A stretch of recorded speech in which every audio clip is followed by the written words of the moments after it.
Welcome to Not Quite Right. My name's Ed. And I'm Amanda. So this is the first of our Daredevil episodes for the July prize. As we mentioned in the long list episode, we've decided to split out the Daredevils into their own episodes. Shine a little bit of a spotlight, make them sweat even more. Yeah, each of our Daredevils, there's 5 of them this round, will be getting their own episode. We'll be reading the stories and talking Roasting about them. I was going to put it a little bit nicer than that, but yes, roasting them. Well, look, we'll try to be a little bit nice. We do try to be constructive. No, that's true. You know, we are in full support of your writing journeys, and what we would hate to do is scare you off writing forever. And what we really want to do is give you insights from our perspective as to how your stories are read on the other side, and hope that with that knowledge, you'll continue to grow. And I honestly think that people who are willing to put themselves out there like that and expose themselves to that critique are the ones who are going to improve the fastest. Because if all you ever do is write for yourself and you're too scared to share your work, then how are you ever going to know how it's received? So there'll be 5 episodes coming out progressively, and they'll all come out before the October round of the competition starts. Our first cab off the rank is a story by J. Scott called Thessily and Sylsiff. This is Jay's first time entering the Not Quite Right prize, at least as far as our data could tell me. But Jay's already bought a Daredevil package for the October round as well. So that's very brave, and Jay may live to regret that decision pretty soon. But I really applaud the bravery there, and I'm looking forward to getting stuck into this story. So Ed, take it away. Here's Thessily and Sylsiff by J. Scott.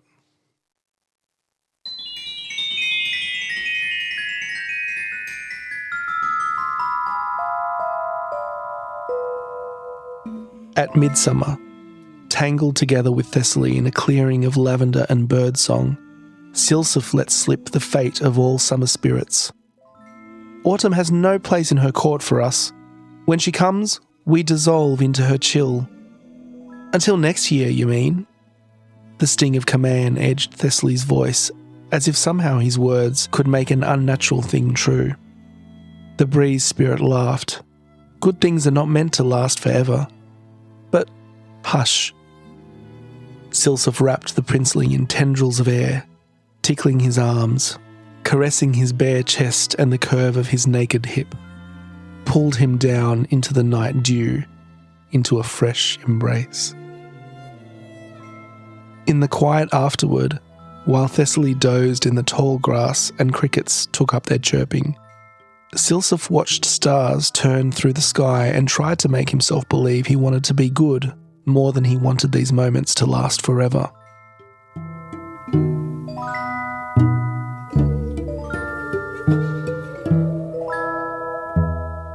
At what should have been dawn on the first day of autumn, Sylsiff woke to the desperate song of wrens and warblers calling for the sun. They sang and sang, but the world remained cloaked in midnight. "Syl," Thessaly's voice sounded nearby. "I did it. Come see." Sylsiff sent out a tendril, wrapped it too tight around the princeling's wrist, and let himself be led into the strange, not morning. He drifted in Thessaly's wake for a long time, but the sparrows and finches, accustomed to waking at full light, remained sleeping and silent. The air grew stifling around them, suffocating, and Sylsiff realised they were underground, had been for some time. Light bloomed ahead, its source hidden around a bend. Uneasy, Sylsiff released his hold on the princeling's wrist and drifted forward. A great cavern of banded red-yellow stone opened before him, and at its centre, suspended from the ceiling as much by the stale air as the finger-thick gold chain, hung the stolen sun. See? If the sun cannot move through the sky, autumn cannot come and take you away from me. But hush. Thessaly's eyes gleamed, devious in the light of the stolen sun. Sylsiff knew he should object on behalf of the warblers and finches and fireflies. Instead, he leaned into Thessaly's embrace, embraced eternity.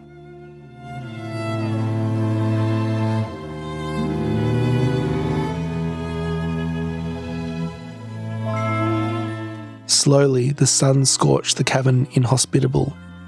Too hot and dry for Thessaly, too stuffy for Sylsiff. The heat sapped away even the passion they'd shared, and they languished together, as much prisoners as the sun he'd caged. The day Thessaly woke from a long nap with blisters burned into his side by his stone bed, he made to leave. "Are you coming?" "Where is there to go?" "Home." The breeze spirit, reduced to a slip of his former self in the still air of the cavern, studied the princeling, puzzled. "You stole the sun. There's nothing up there to go back to."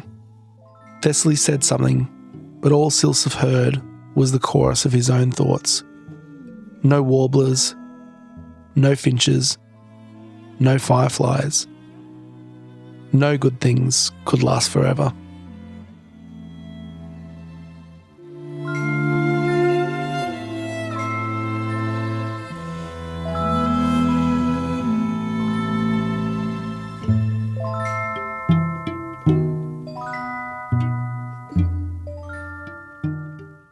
So thank you, Jay, for your story. I feel like this story really took inspiration from the anti-prompt. The use of very flowery language lends itself really well to the setting. And obviously at the heart of the story is the theft of the sun. So again, that's our action prompt. So we can definitely tell that Jay took inspiration from the prompts, which was really good to see. I feel a bit awkward because I'm pretty sure in the long list episode we specifically said that one of the tropes that we see is fae characters in some sort of conflict with an entity stealing a natural resource of some kind. So this is exactly in that trope. But what I think Jay did well here is establish some characters within that. And so we have two characters who have a relationship to each other. So this isn't this broader like fae against a villain. In fact, one of them is the villain, and that introduces this conflict into the relationship. So this is one of those areas where it's like, okay, you can do the trope if you're going to bring something to it, you know, and make it more than just the trope. Give us a story along with it. And I really do think there was a story developed within this. What I had a bigger issue with was later on when we just completely jumped over the moment that the sun is stolen. And it's like, when, how do you steal the sun and put it underground? It's too big of a question to just not show that at all. Like, we understand that there's some magical, mystical element going on here, but you nevertheless need to have it make sense within the story world, and I don't feel like it did. It was kind of just like brushed over. And stealing the sun is not something that you can brush over, really, in my mind. I did have some logistical questions as well about how the sun might sit inside of a room, but I did also think that, I mean, that's the whimsical nature of this story. And also in the ending where they leave the cave and they decide, well, let's go home. There is no home now because the sun is gone. Presumably, if they stole the sun, they could also put it back. I'm not sure why that's a problem for them, given one is possible and not the other. I'm also not that familiar with, I guess, the fairy mythology and the magic and what sits behind it. You know, this is obviously working within a genre, I guess, and I'm not familiar with the constraints of that genre and whether this is a normal thing. It seems very fabulous, like it's a fable. And when you read a fable, it's not necessarily a literal thing. That you need to interpret literally. Or it's supposed to be kind of fabulous in that way. Yeah, I mean, that's what you come to it for, like the magical side. So it's not that I need it to like have a scientific backing or anything like that. It's more just something I felt like couldn't be brushed over in a way that felt satisfying in the story. I think it sort of leaves you feeling unsatisfied as a reader to go, hang on, that is the most pivotal, crucial moment of the story, and we've just kind of jumped. And in fact, like the previous scene leaves with us imagining that Thessaly is falling asleep too. And so maybe if you'd shown Thessaly sneaking off, it might have led like a little bit more seamlessly to the next scene, whereas it feels like they both fall asleep and then they've woken up. And so to me, that was just an issue. I think too, touching on what you were saying before with, you know, the sun being underground and how that's working, we have this line later on, which is, slowly the sun scorched the cavern inhospitable. Now, to me, that's not how the sun works. The sun, if it was trapped in a small space, would burn everything alive instantly, right? That's how our sun works. It's extreme heat. If it was that close to you, it would burn everything immediately, no question. That's no problem. We're in a magical world. It's a bit different. But again, we need a way of that making sense within the story world that doesn't leave us sort of on the outside feeling like, hang on, that doesn't sit right with me and my understanding of the sun. I feel like it needs to be explained somehow.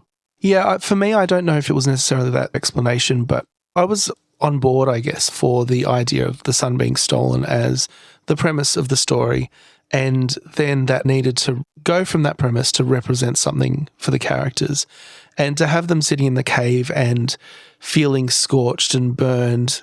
I think that was a good device in that it's a way of showing that internal conflict that now they have, that they're sitting there with the stolen item and feeling a bit guilty about what that means for the outside world. So I think that works for me, but I feel like it could have been developed a little bit further emotionally. The resolution of that between the characters wasn't there for me necessarily. Like there was no big payoff for that premise. No, I agree with that. And I think that part of that is around this.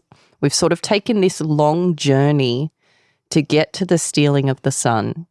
And then from there, it's like we're continuing to journey. Mm-hmm. You know, we're saying like days later or whenever, like we're not sure, it's another time jump. Thessaly woke from a long nap. What's the purpose of that nap? We're getting nothing from that nap. I sort of feel like there's too much in this process and not enough in the impact, like the outcome of what these things mean. Like if he's just settled down for a nap, you know, while the sun is slowly scorching it inhospitable, it could be slowly scorching their relationship. But we need to see that. That's the part that's interesting. That's the part that we come here for, not waking up from a nap, not walking through a tunnel, but what that represents for their relationship. Yeah, so there was something going on there in that relationship that was being expressed, and which I would have liked to see a little bit more clearly expressed and then tied back into the whole theft of the sun and the impact it has on the relationship. So in the first part of the story, in the quiet afterward, while Thessaly dozed in the tall grass and crickets took up the chirping, this is presumably after they have just had sex. Yeah. Sylsiff watched the stars turn through the sky and tried to make himself believe he wanted to be good more than he wanted these moments to last forever. And that's a bit confusing because Sylsiff is having that moment of internal reflection and thinking, well, do I do the good thing or do I do the thing that makes me feel good, which is what I got out of that sentence. And that kind of implies that the theft is going to happen, but it's actually Thessaly who commits the theft. So I'm not sure if that's a mistake or if there's something there that's unresolved and unexplored. And just from a technical perspective on clarity, I struggled a little bit with Thessily and Sylsiff, those names being so similar. And it's something you hear all the time, like don't ever give two characters a name starting with the same letter in a story. And it's such a crappy piece of advice because it's stupid, but it's for a reason, right? And the reason is it avoids this confusion. And I was confused. Now, I've read this story now multiple times and I've got a handle on it. But on first reading, I didn't know who Thessaly was. I didn't know who Sylsiff was. I have to say, though, thank you so much for naming them immediately because we did say that was a pet peeve of not knowing who or when or where we are in a story as we're dropped into it, and you did do that, so well done. We get Thessaly and Sylsiff, their names both in that first opening paragraph. But then very shortly afterwards, we're referring to Sylsiff as the breeze spirit. Mm-hmm. Now, it's not explained to us that Sylsiff is the breeze spirit. We have to figure that out by the flow of this conversation. And that's very clear to the author in their head. This character is talking to us as the reader. If I don't know that Sylsiff is the breeze spirit, and now you're just saying the breeze spirit, and I'm thinking potentially, is this another character? Hang on, which one was the breeze spirit and which is Thessaly, which is Sylsiff? And then you go on to refer to the other character as the princeling. And again, we don't know who's who, right? So potentially having more different names would help, but also clarifying which is which up front and immediately so that we never have to question who's speaking or what their intentions are. And it's such a little basic thing, but it is super important to orient the reader because they're not in your head. They don't see that visual of who's talking, and so they need to be told. So there's the moment after Thessaly has stolen the sun and he reveals it to Sylsiff. Sylsiff knew he should object on behalf of the warblers and the finches and the fireflies. Instead, he leaned into Thessaly's embraced eternity. So I found this interesting but also a little bit puzzling. I mean, stealing the sun, basically destining everyone Red flag. on everyone on Earth is going to die is Yeah. kind of the implication. But even if we limit it to the warblers and the finches and the fireflies, presumably creatures that Thessily and Sylsiff cares about, it seemed a little bit of a bland response to such Yeah. a major event. And I think there's an opportunity for some drama there. Yeah. They're kind of a bit like, oh, kind of sucks for everyone else. But then they move on with their life Yeah. and they just go about their business. Yeah, like you could lean into it even harder, right? Like basically that's such a huge compliment. You know, you stole the sun for me. Wow. Yeah. Like, you know, we know there's I guess a conflict for people who love the bad boys. Maybe Yeah. Sylsiff loves a bad boy. And that's fine. I think then though, like you say, that needs to sort of be explored and shown to us so that we're not left wondering what the impact of that action was on Yeah. both of them. And I do think we've got this really great setup for conflict here. And it's sort of not really paid off. Like Yep. it's sort of floating there for the whole second half of the story. And then, you know, the conclusion of the story is basically the Breeze spirit is reduced to a slip of his former self anyway. They're both fading away now, which is kind of quite poignant, really. Like that they've gone so far that they're now sort of killing themselves Yeah. over it. Potentially really powerful stuff, but we kind of just fade out. Yeah, so the final paragraph, the Breeze spirit, reduced to a slip of his former self in the still air of the cavern, studied the princeling, puzzled. You stole the sun. There's nothing there to go back to. Thessaly said something, but all Sylsiff heard was the chorus of his own thoughts. No warblers, no finches, no fireflies. No good things could last forever. So we get this conclusion of, well, now they're reaping the outcomes of the theft, right? And they've got to deal with that. But at a character level, Thessaly says something that is not expressed, and Sylsiff is just lost in his own thoughts. Like there's no interaction between them. We don't really know what they think about this whole thing. We don't know if they feel remorse. We don't know if they feel sad about it. It just kind of ends with, well, That's what happened. that's what happened. Yeah. No good things could last forever. I think another core point here is that he stole the sun, but then what? They had a nap? Like he Yeah. didn't get the positive outcome of that, which was presumably to keep having sex, right? Yeah. And so without getting that, we also sort of don't understand the point of stealing the sun, and it Yeah. feels very pointless, which could be meaningful, but they don't really reflect at all on how meaningful or meaningless it was to steal the sun. We just sort of carry on. You know, he has a nap and then they're like, oh, it's a bit hot in here, we better go. Oh, there's nothing to go back to. Where's the payoff? Like, what was the point? And in which case, what was the point for us as the reader? What are we to take from that? I think what's good news is that we're here talking about the story, right? We have gotten involved in the story. We've become invested in these characters. So I think that's a really strong point.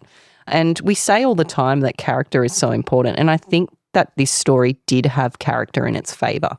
We've got two characters here. We can see that they're in conflict in their relationship, or that they get involved in conflict as the story goes along. And that's compelling. So there's a lot to be said for that. That was a good base. But then what was potentially lacking was that cohesion of concept. And I think that probably is what let this story down ultimately, because as readers, we're sort of left with too many question marks, sort of going, well, what was that story? What did it mean for me? And ultimately, it didn't mean much because we weren't able to take a meaning from it. Yeah, like you said, the premise was there, and I do like that the way that this does zoom in on the two characters. Where I felt it was lacking was really the development of those two characters. And there is all of that drama of the situation, all of that potential conflict kind of left on the table. And we get to the end of the story and we're wondering, well, why didn't somebody say anything? Yeah. So I think as a story, that's really what it needed. If we're to talk about improvements and how can you take this to another level, I think we probably both had a similar reaction. So this story didn't make the long list. And it's probably for that reason, is because it didn't leave us with that emotional impact. You know, all of the elements were there in some capacity. They just needed to be a little bit more developed, a little bit more alive, I felt. And just to be clear, what we're not looking for is a moral, right? We're not here. We don't necessarily want a fable with a moral, although that may be what you're looking for. You've set up essentially here, it's a life or death situation kind of thing. And that's compelling. Like certainly in human relationships, there are plenty of instances where people feel like, for example, a person is moving away overseas or potentially a person is dying, or there is some other looming end to a relationship that they're both dealing with. That's a human issue that people face. And I think that's a compelling place to begin the story and this introduction to this relationship that we know it's going to end before we even get stuck into it. But I think what we would suggest focusing on, or certainly I would, is more that conflict in that relationship, the evolution and development of that, what that means for those two. So, Thessaly stole the son hoping they would stay together forever. If that then pushes Sylsiff away, that's actually quite a powerful story, right? That doesn't need to be a moral message. It's more just the drama of doing that, right? Shooting yourself in the foot, basically. That's a compelling story. But we didn't get that payoff of the shooting yourself in the foot so much. Like, it was lingering there, but it wasn't really paid off within their relationship because, as you said, they didn't really talk to each other about it or have that big fight or anything. It just kind of hangs there as they're coming to terms with the fact that, in fact, presumably Sylsiff is going to drift away anyway. I think basically what it boils down to is and it's probably the nature of like the time limit and so on, but it would have helped if you were potentially a little bit more clear in your own mind of what you wanted to say here, what the impact on the relationship was, what natural consequences would flow in a relationship like that from this, and then wrap the story up that way.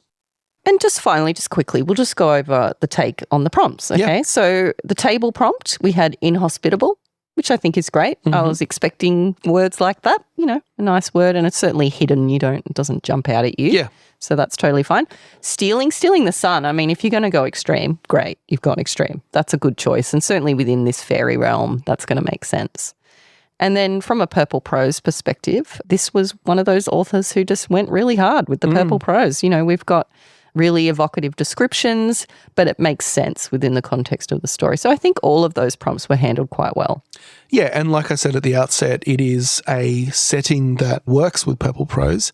And like you say, going hard, and it was all written in that style, but it was also not as over the top as it could have been. Yeah, no, that's right. I mean, when I say go hard, that was just my little note to self of the kind of style of just embracing purple prose, basically. Yep. And we have lavender mentioned as well. So we saw a lot of lavender for obvious reasons. So, yeah, I think basically the prompts were all handled well. So thanks, Jay. Thank you again for sharing your story with us and volunteering as tribute for the roasting. If you agree with us, if you disagree with us, please let us know. Hit us up on social media. Yeah, I'd be interested to know what other members of the comp think as well, like other entrants. Do you agree? Do you disagree? Absolutely jump on social media. Let us know what you think. But I hope we haven't scared you off, Jay, because we'll be seeing you again in October. And we'll be interested to see whether you take any of this feedback on, how different your story might look in October. Obviously, it'll be a whole different set of prompts, so you'll probably be compelled to write something completely different. But, your writing style is cohesive. It's all well written. No major stumbling blocks on that count. So I think with the right story in your hands, you'd probably be doing pretty well. Yeah, I agree. The good news is you're not alone. So you're first cab off the rank, but there are 4 more cabs waiting to go. So you can revel in their misfortune and that might make you feel a little bit better. We'll be back very soon with our next Daredevil. And until then, ride on. Ride on. We hope you enjoyed this special Daredevil episode of Not Quite Right. If you have thoughts on this story, follow us on social media and join the conversation. And if you'd like to participate in the next round of the competition, head over to our website at notquiteright.com. That's WRITE. Something done